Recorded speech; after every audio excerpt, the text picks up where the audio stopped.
שלום לך חבר הכנסת אחמד טיבי. שלום שלום ובוקר טוב. מה אתה מאחל? חג עצמאות שמח ליהודים. בדיוק רציתי לשאול אותך, מה אתה מאחל למדינת ישראל? שיהיה לה מזל טוב, אבל מדינת ישראל מוגדרת כחצפנית, גזענית, וללא כל שוויון בין יהודים לערבים, אין צדק לתקומת מדינה שכזו. אבל הנה, עובדה, אתה חבר כנסת ערבי, אז יש שוויון. אני מייצג את המיעוט שבמיעוט שבחברה הישראלית הערבית, בעלי את תעודת זהות כחולה בלבד. מה היית רוצה שישתפר פה לשנה הבאה של מדינת ישראל?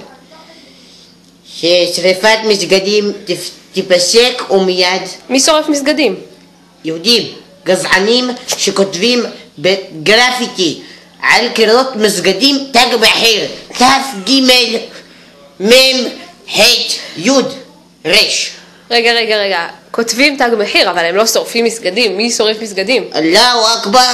זה משפט מאוד חשוב בקרב האומה הערבית, אבל יהודים אשר נתקלים במילים אלו באמצע הכפרים,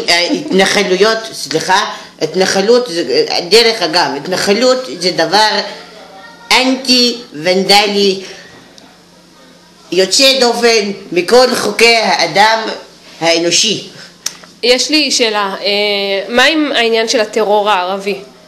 מה אתה עושה כדי לפתור את בעיית הטרור הערבי? הם צודקים, תכלס. צודקים בפגיעה בחפים מפשע? איזה חפים מפשע? איזה חפים מפשע? אנשים כובשים, הכיבוש מתחיל, אדם ערבי, יש לו אדמות, מטע זיתים, חייבים להרוס לו הכל, לקנות עצים, כמו שקרה בדיר אל-בלע. אבל אני מדברת על פיגועים, על ירי לעבר תינוקות וילדים, זריקת אבנים בכבישים. את חושבת כל יום צה"ל הורג הרבה ערבים, סליחה. על מה אתה מדבר? אני מדבר על גז מדמיע, על כדורי גומי, 4 כדורי גומי שווים כדור חי. רגע, אני מדברת עכשיו על הטרור הערבי. איך אתה מגיע מזה לגז מדמיע ולכדורי גומי? אני מוחה בדבר רק במכוניות חבלה, ולא ביריות פשוטות. אין שום סיבה מוצדקת שרק לחייל ישראלי יהיה נשק עם כדורים חיים. לא קרה שום דבר אם יהיה. חבר הכנסת אחמד טיבי, לסיום אני רוצה לשאול אותך, מה אתה אומר על הכנסת החדשה, הכנסת ה-19 והממשלה החדשה שקמה בחודשים האחרונים? אני מאוד מאוד עצוב, אבל מצד שני מאוד שמח. כי בוא נתחיל בדבר השמח. חברת הכנסת הגזענית ביותר, האנטי שוויונית. מי? זועבי? חס וחלילה. הלא היא אנסטסיה שנדפקה לה האינסטלציה. מה יש לך נגדה?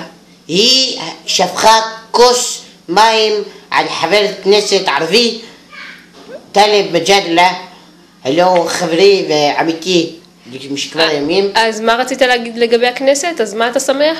שהיא לא נמצאת בה כבר. הבנתי. וחוץ מזה, מה לגבי האנשים שנמצאים בה? יש את בנט ואורי אריאל. זה בנט הזה שישאיר את השני שיניים שלו עדיין בחוץ, הוא לא יזיז אותי ממושב הכנסת. הוא מושב לצימה עושה בתוך הכנסת, מבזה אותה עם בשר פיגולים. טוב, ומה עם יאיר לפיד, שדואג למעמד הביניים? שהולך לעשות מהפכה גדולה במדינת ישראל, כמו שהפתיע אותנו בבחירות. אז אתה שמח שהוא נכנס? אני שמח שהוא נכנס בשבילכם. בשבילי אני לא שמח. אנחנו ואתה זה בעצם שני דברים שונים, שתי כוונות שונות, לפי מה שאתה אומר. אני מייצג מפלגה שונה, כמו שאומרים, מפלגה, פילוג זה מפלגה. אני לא בדעה שלו, אבל לכם זה טוב, ככה נגיד. אוקיי, לסיום, מה אתה מאחל למדינת ישראל? שיהיה מדינה שוויונית לערבים ובלי יהודים, רק שוויון. וכמובן במהרה בימינו נזכה את פלסטין לפדות, לשחרר ולגאול במהרה בימינו, אמן צלע ועד, אללהו אכבר. לא אמן. חג שמח.